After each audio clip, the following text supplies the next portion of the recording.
Sampaling ko yung mukha mong putragis kang pangilinan ka eh. Sa 2022, tatakbo ko Senado para ibasura kayang punyetang batas mo na. Masyadong pasikat to nung hindi pa senador. Pero ngayon, mga Lodi, ayun, nga. Paging Mr. Erwin Tulfo. Paging Mr. Erwin Tulfo. Hinihintay na po namin yung gagawin nyo kay Senator Pangilinan. Nandiyan na po kayo sa Senado. So, ito na nga mga Lodi. Meron po kasi tayo nakitang video nung hindi pa po senador, ito po si Erwin Tulfo. Paano niya po banatan si Mr. Kiko Pangilinan?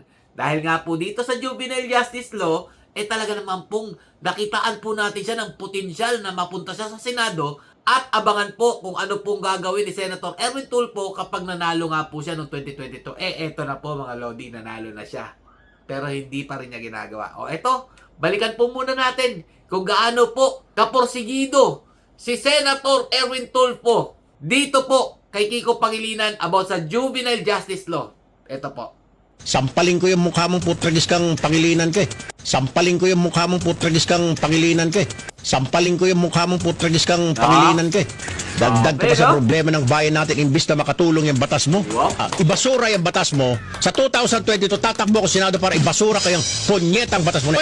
Pag walang magsibak sa batas mo na putragis na Juvenile Justice Law sa 2022, ako ang sisibak yan. Ha? Kung hindi ko masibak yan, sibakin ko yung mukha mo. Kung hindi ko masibak yan, sibakin ko yung mukha mo.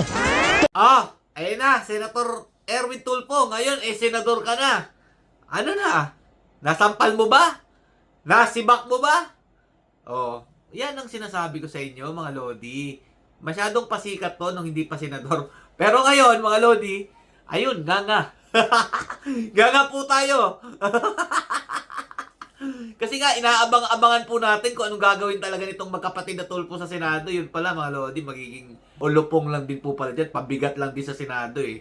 Biruin nyo, mga Lodi, no? Ang dami pong nagoyo nitong magkapatid na Tulfo na to. Akala po talaga natin sila po yung magiging kasagutan para po maging maayos tong Senado, ang Kongreso, mga opisyal ng gobyerno. Pero hindi, dumagdag lang po sila, mga Lodi. At ngayon, kasama na po sila sa listahan na di umano nakatanggap daw po ng mali-malitang pera. Tapos, balak pa yata daw tumakbo ni Raffy Tulfo bilang presidente ng ating bansa. Naku po, yari tayo dyan. Dito pa lang nga sa administrasyon ni Bongbong Marcos Jr., tahimik na sila eh. Ayaw na po nilang mapag-usapan ang about sa flood control kasi nga po, madadamay sila.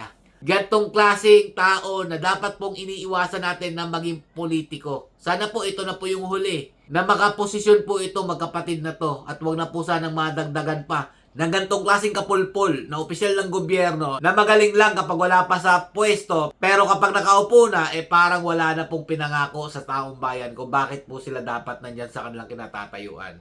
Abangan na lang po natin mga Lodi kung matauhan po ito si Senator Erwin Tulfo at baka masampal niya po si Kiko Pangilinan or baka masibak niya po yung pagmumuka.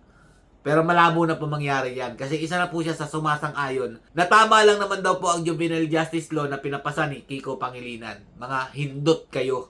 Hanggang dito lang po muna. Stay safe. God bless you all. Duterte pa rin.